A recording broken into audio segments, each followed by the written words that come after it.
Senhor presidente e senhores deputados, para encaminhar, senhor presidente, a posição da bancada do PSOL em relação a esse projeto, eu queria primeiro, senhor presidente, fazer aqui, até para critério de metodologia, para facilitar, fazer dois cortes. Em relação à análise que está sendo feita hoje sobre para onde vai o Estado de São Paulo. A primeira, senhor presidente, é a análise que fazem os desenvolvimentistas, de que o Estado de São Paulo está passando por um processo de desindustrialização, ou seja, o setor industrial vem perdendo peso na economia de São Paulo já nos últimos 30, 40 anos, e de forma acelerada, depois da chegada do Covas ao governo, e o setor primário exportador, que é o setor da monocultura, tanto da cana, do eucalipto, do pinos, ou seja, a exportação de matéria-prima, esse setor tem ganhado peso na economia de São Paulo, inclusive hoje representa 50% do PIB paulista.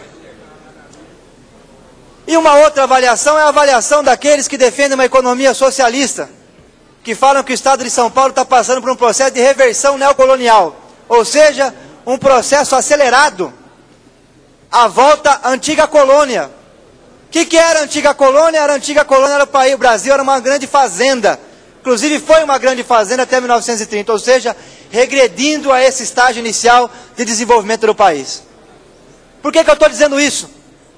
Porque os desenvolvimentistas, e muitos inclusive até hoje ainda acreditam nessa tese, o Serra não acredita mais, já abandonou essa tese faz muito tempo, o Fernando Henrique também, apesar de ter escrito muitas coisas interessantes, como Capitalismo e Escravidão, que é uma obra importante para entender a questão racial no nosso país, mas grande parte, e eu queria aqui dizer hoje, toda a cúpula do PSDB já não acredita mais nessa tese.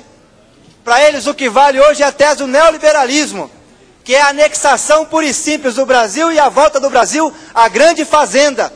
Essa é a tese principal defendida. Mas alguns desenvolvimentistas, a Maria da Conceição Tavares, o próprio Celso Furtado, muitos sonharam esse sonho de ver o desenvolvimento industrial do Brasil, o investimento em tecnologia.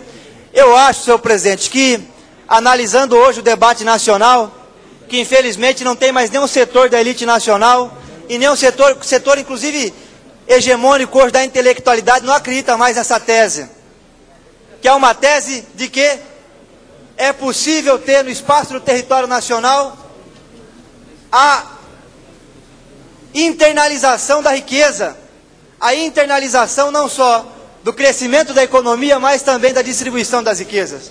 Hoje já não se acredita mais nisso. E eu digo isso por quê? Porque grande parte dos desenvolvimentistas, que inclusive construíram a candidatura do Lula, e se nós formos analisar hoje o que é o governo do Lula, vai demorar mais 130 anos para conseguir levar esgoto na residência das famílias. Ou seja, o Brasil só vai resolver o problema do saneamento básico no século 22 e 30. Portanto, é possível já achar que essa tese do desenvolvimentismo já está sendo descartada também para o nosso país. Mas eu quero aqui fazer uma análise do governo Serra e desse projeto à luz dessa tese do desenvolvimentismo. Porque se essa tese fosse ser real, ou se nós fôssemos utilizar o seu instrumental, todos aqui iam entrar no acordo de que é fundamental um banco público para ter desenvolvimento econômico, dentro da linha do que apregou o desenvolvimentismo. É fundamental ter um banco como a nossa Caixa, fora das regras de mercado, que é um absurdo ter hoje. A nossa Caixa é um banco público, ele segue as mesmas regras de mercado do que o Bradesco, do que o Itaú, ou seja, ele precisa dar lucro, e bastante lucro inclusive. Ele não pode, o governo brasileiro cometeu essa insanidade, que vem sendo mantida até hoje, ele não pode pegar aquilo que ele tem como lucro, ou seja, ao movimentar a conta dos rentistas, e introduzir tudo isso na economia, ou trabalhar com tarifas diferenciadas. Qualquer um aqui vai concordar com esse deputado? Se os bancos públicos no Brasil pudessem sair da regra de mercado, nós íamos se influenciar de forma direta e rápida todos os bancos privados. A diminuição das tarifas, diminuição de taxa de juros, ou seja, viabilizar linhas de crédito. É essa a importância da nossa Caixa. Fazer com que ainda mais um banco que está capilarizado no estado de São Paulo, todo pequeno município tem uma agência da nossa Caixa para viabilizar lá uma cooperativa de costura, corte e costura, viabilizar acesso fácil de crédito para o pequeno agricultor. Ou seja, é fundamental dentro da tese do desenvolvimentismo, para aqueles que ainda acreditam que é possível, dentro da atual estrutura mundial, desenvolver o Estado de São Paulo, ou quiçá o Brasil, ter um banco capilar, fora das regras de mercado, e viabilizando, então, recursos fartos, crédito farto aos pequenos, para que nós pudéssemos ter um desenvolvimento econômico, ter crescimento econômico, geração de emprego e renda, enfim. Mas não é essa a linha mais. Não é à toa que entregaram o Banespa, que já foi um crime, e agora inicia-se o processo que o Banespa já passou, que é o processo de descapitalização da nossa Caixa, para entregar o ano que vem, e dentro da linha do Serra, o ano que vem é a entrega da nossa Caixa, no outro ano é a Sabesp, e no último ano de governo, a ideia é entregar o que restou do nosso setor elétrico aqui em São Paulo, ou seja, as 3 grandes áreas. Depois vem as áreas médias, que é a Companhia do Metropolitano, Metrô, CPTM, enfim, até o setor de pesquisa do Estado de São Paulo, dentro do que o governo já mandou avaliar, vai pagar R$500 mil por isso, inclusive. O Serra vai pagar R$500 mil para que seja feita uma análise das 18 estatais que sobraram, para entregar na Bacia das Almas as privatizações. Vão ser 3 grandes, uma grande a cada ano de governo, nos próximos 3 anos, 6 médias e as outras pequenas que sobraram, ou seja, as outras 9 pequenas. Isso é o que está, inclusive, sendo defendido pelo governo abertamente, que é aprofundar o processo de privatização em São Paulo.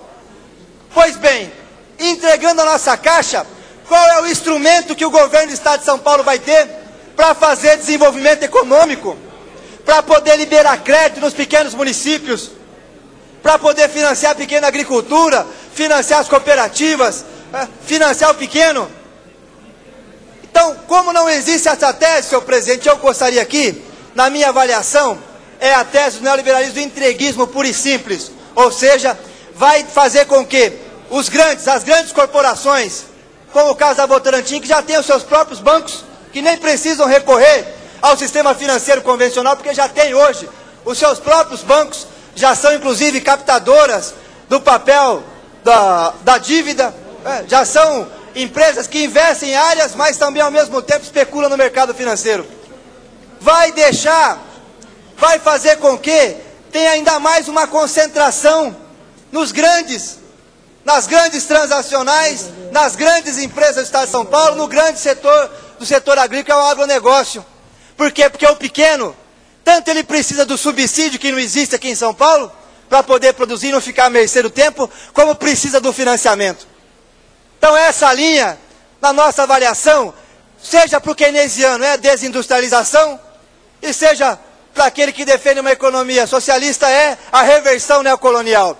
É isso que o Serra está defendendo, porque ele sabe muito bem de economia, ele passou pela CEPAL, ele conhece, não é um desavisado, não está de alegre no projeto que está sendo implantado em São Paulo. Ele está servindo a Cargill, as grandes multinacionais que estão controlando as sementes aqui no Estado, que são quem está ganhando com a monocultura no Estado de São Paulo. Está servindo às grandes empresas que exportam. Por quê? Porque dentro dessa lógica não tem mercado consumidor, senhor presidente. Nós estamos no Estado de São Paulo com 2,5 milhões de desempregados, e aonde essas pessoas podem arrumar emprego é numa pequena, na microempresa, que para se viabilizar precisa de crédito, e para ter crédito tem que ter banco público. Não é descapitalizando a nossa Caixa que vai ser possível viabilizar o pequeno e o médio no Estado de São Paulo.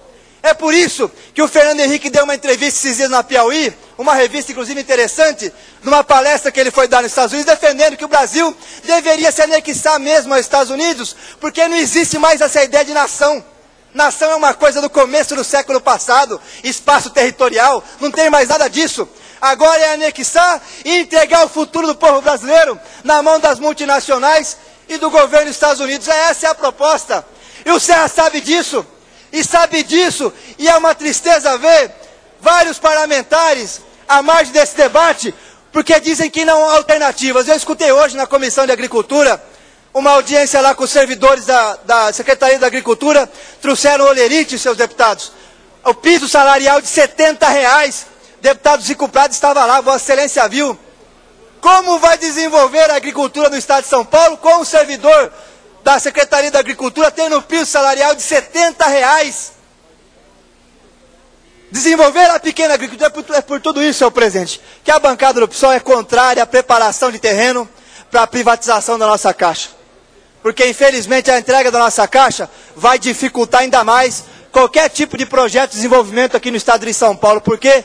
Porque para ter desenvolvimento tem que ter liberação de crédito, e para ter crédito tem que ter banco público. O Itaú, o Bradesco, o Banesco, o Santander jamais vão querer emprestar recursos com juros baixos.